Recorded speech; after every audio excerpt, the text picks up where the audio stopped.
Yo, so, ayun nga. Naglalakad ako kanina din, just for sunlight. Then,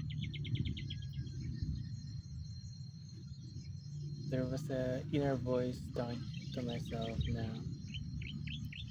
talk to yourself, talk to yourself, talk to yourself. So, kakausapin ko yung sarili ko ngayon. Hindi ko alam, pero ginagawa ko naman to. Pero kung may camera, hindi ko alam kung ano sabihin ko.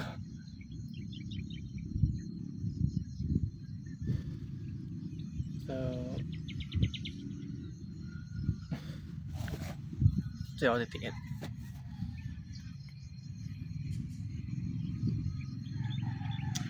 I think you've grown enough.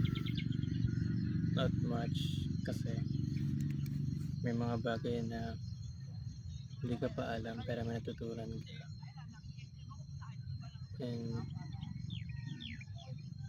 yeah, nag-improve ka. May mga, syempre, doon ka natuto sa mga failures mo na pinagagawa sa buhay mo.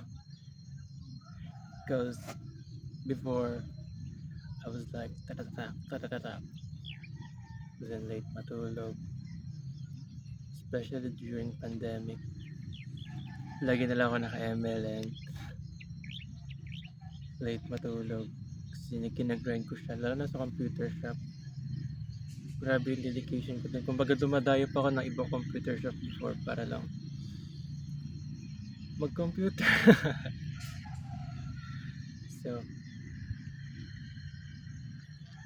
yeah, he did a lot of progress. And especially yung relationship mo kay God. I know hindi ka pa ganun ka kinoconsider to be a man of God, pero you always try, you always do, even though you always fail. But God is always accepting you to be part of Him.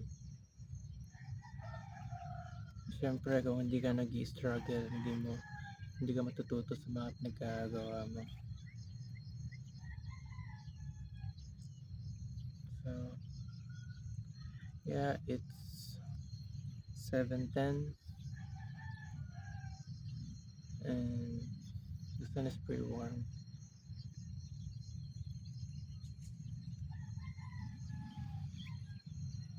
You know, man,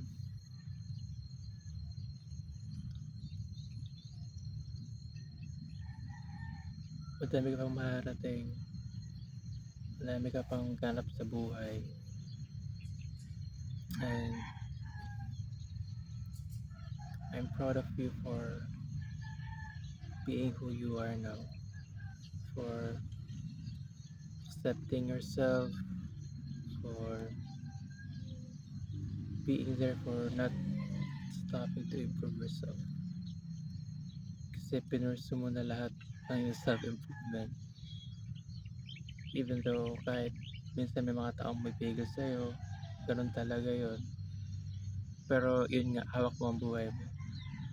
Then, there was this line na tumatak na sinabi sa akin ng girlfriend ko na choice mo naman yan eh. It's your choice kasi buhay mo yan. And I'm doing this for myself. So,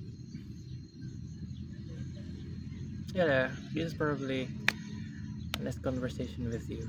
And, oo nga, medyo goods din na may pag-uwas sa sarili. Yeah.